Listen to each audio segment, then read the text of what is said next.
Welcome to Deep Dive. Today, we're really digging into something huge, maybe the most radical change we've seen in the H-1B visa world. We're talking about that mandatory $100,000 payment, a staggering amount, and, the massive question hanging over it. Is it refundable? What happens to that money?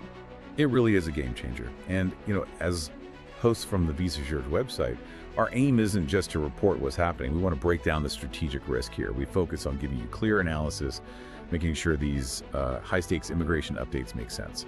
Whether you're, planning talent strategy or you're on the legal team trying to navigate this, we want it to be understood by everyone. Right. So our mission today is simple. Cut through the confusion, look at the official guidance, or maybe the lack of it, and figure out the number one question for employers. What happens to this huge six-figure sum if a petition isn't picked in the lottery? Or what if it is picked, but then gets denied later on? Okay, let's unpack this. Okay, so setting the stage. Let's start with the basics of the mandate itself. On September 19th, 2025, there was a White House proclamation. It introduced this new requirement quite clearly. All new H-1B petitions have to include a $100,000 payment. And importantly, this isn't for renewals or transfers. It specifically targets those fresh filings. And it happened fast, right? This wasn't some long debate. USCIS confirmed it just, 2 days later, September 21st. Put it right there in their official FAQ. So boom, it's policy. Effective immediately for new filings. Exactly. It's now the cost of entry, so to speak. And we really need to pause and think about the sheer scale of that number. $100,000. Historically, the highest specific fee before this was around $4,000. And that was only for certain big employers.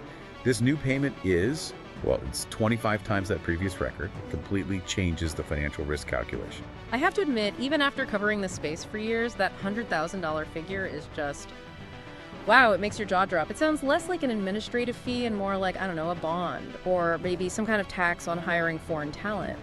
Was there any stated reason for putting up such a massive financial wall? Well, the proclamation language itself is quite broad, but you can sort of read between the lines on the policy goals. Okay. First, obviously, it's a significant revenue source. That's undeniable.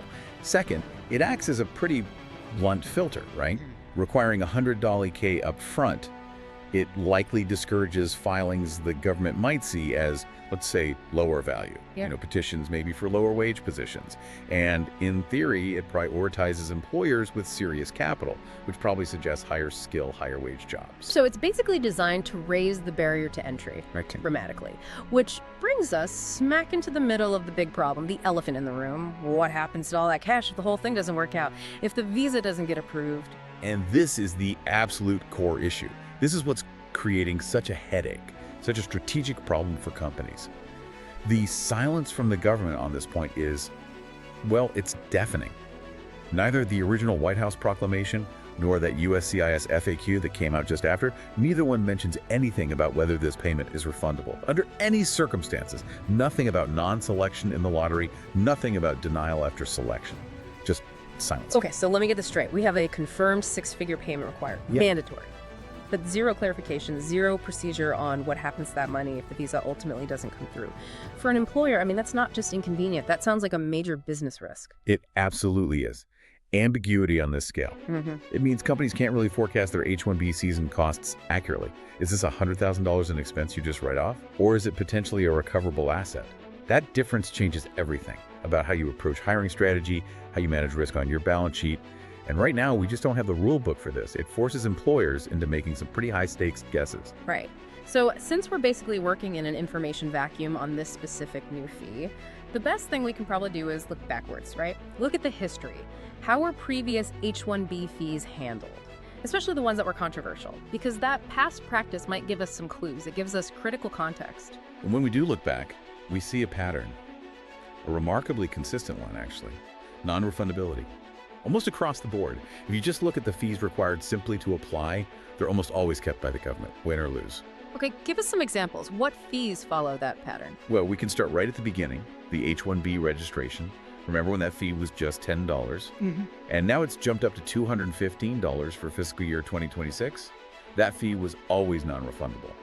Always. You paid that just for a shot at getting into the lottery. If your number wasn't picked, money's gone. Okay, so the entry ticket fee is non-refundable. What about after selection? When the employer actually files the full petition, there are a bunch of other fees then, right? Are those also kept? That's right. And yeah, that list gets long and expensive too. You've got the base Form I-129 fee. You've got the ACWIA training fee, which is $750 or $1,500, depending on the employer size. Then there's the $500 fraud prevention fee. And let's not forget the Public Law 114-113 fee. That's the big $4,000 one for certain large employers. In every single one of those cases, if the petition goes through the whole review process and is ultimately denied, the government keeps the fees. Hold on, even that $4,000 fee, the one that caused such a stir when it came in, that was also kept even if the visa was denied. Doesn't that kind of suggest the government knows this non-refund policy can be painful, but they stick with it anyway? It strongly suggests the government's default position, their perspective, is that these fees are payments for a service, the service of reviewing the application. It's not a payment contingent on the success of the application.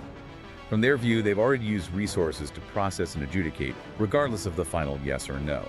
That distinction is really crucial here. Okay, but let me just push back a little. Play devil's advocate for a second. $100,000. That amount is just so different, so much larger than anything before it. Couldn't an employer reasonably argue it's more like a security deposit? Or a performance bond? Things which normally you'd expect back if the underlying service, the visa in this case, isn't actually delivered. That's a logical argument from, say, a standard business finance perspective. Correct. Absolutely. But it runs right into decades of immigration precedent, you see. For a fee to be treated like a refundable bond, the law, the regulation, would need to explicitly call it that, define it that way. And it hasn't been, not at all. So, connecting it back to the bigger picture, history really suggests the government sees this as just another application expense. A gigantic one, yes, but still an expense. But there is that one exception everyone brings up, premium processing. That fee, currently $2,500, can be refunded sometimes. Yes, that's the main outlier. But we need to be really clear about why it's refundable. The condition is very, very specific. USCIS only gives back that $2,500 if they fail to act on the petition within the promised time frame, which is 15 calendar days. They have to issue an approval, a denial, or a request for evidence within that window. Okay, so isn't that maybe a sliver of hope? If they don't even select you in the lottery, haven't they failed to provide the service you paid for, similar to missing the premium processing deadline? But that's where the distinction matters most. Premium processing refund is about a failure in timing. It's a speed guarantee. The other fees we talked about, the I-129, the $4 public law fee, even the registration fee, those are tied to the application review itself. Their refund status isn't about speed, it's about whether the review happened. If your petition is reviewed and then denied, they keep the I-129 fee, the 4K fee. Based on that history, this new $100,000 payment seems to fall squarely into that latter category, a cost of applying, not a guarantee tied to speed or even selection. Right, okay, so that really crystallizes the takeaway, doesn't it? Historically, almost every single H-1B fee has been treated as a non-refundable cost of just getting your application looked at, which raises a really serious point about risk. If USCIS has consistently kept fees up to $4,000 even on denial, the odds that they'll suddenly treat this massive $100,000 payment differently seem pretty low, unless they come out and explicitly say so. Precisely. The burden really falls on the government now to announce a change in their philosophy, a new policy for this specific payment. Employers can't just assume things will be different this time. Okay. So let's bring it home for the listener. What does all this actually mean for you if you're an employer or maybe an applicant getting ready for a new filing? Given this history, this frankly quite sobering historical context, what's the smartest, most responsible way to approach this six-figure entry cost? This is the crucial guidance right now. Until USCIS, or maybe the Department of State, issues crystal clear, specific refund rules for this $100,000 payment, its status is totally up in the air, ambiguous. However, when you're planning, when you're budgeting, you absolutely have to proceed with caution. The safest, the most fiscally responsible approach for employers is to plan, budget, and assume that this $100,000 might not be refunded. Treat it as potentially non-refundable capital, whether the petition doesn't get picked in the lottery or gets picked and then denied down the line. Basically, treat it like a sunk cost, a cost of doing business in this space now, until the government explicitly tells you otherwise. So the immediate action item then for businesses listening is just watch closely, monitor everything. You should be keeping a very close eye on the official USCIS H-1B FAQ page. That seems like the most likely place for updates. Yes, monitor that page. And when you're monitoring, don't just scan for the word refund. Look deeper, look for the definition. If USCIS ever describes the $100,000 using terms like security bond or escrow payment, that could signal potential refundability. But Anything less specific, and they just call it a mandatory application fee or something similar, you have to treat that as non-refundable risk capital. Assume the worst, financially speaking. Okay, so let's recap. Today we've broken down the critical uncertainty around this new $100,000 H-1B payment. We confirmed it's in effect for new petitions starting September 2025. That's clear.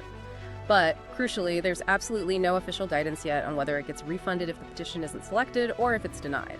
And looking back at decades of history with other visa fees, nearly all of which are non-refundable, barring that narrow premium processing exception, while caution really dictates you should budget this $100,000 as a sunk cost, at least until USCIS issues clear, explicit rules saying otherwise.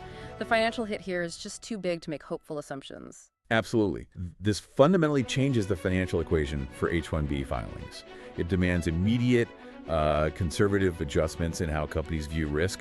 Understanding this legal gray area, this ambiguity, is just essential right now for any sound future planning. All the best. We will meet again with another important matter again.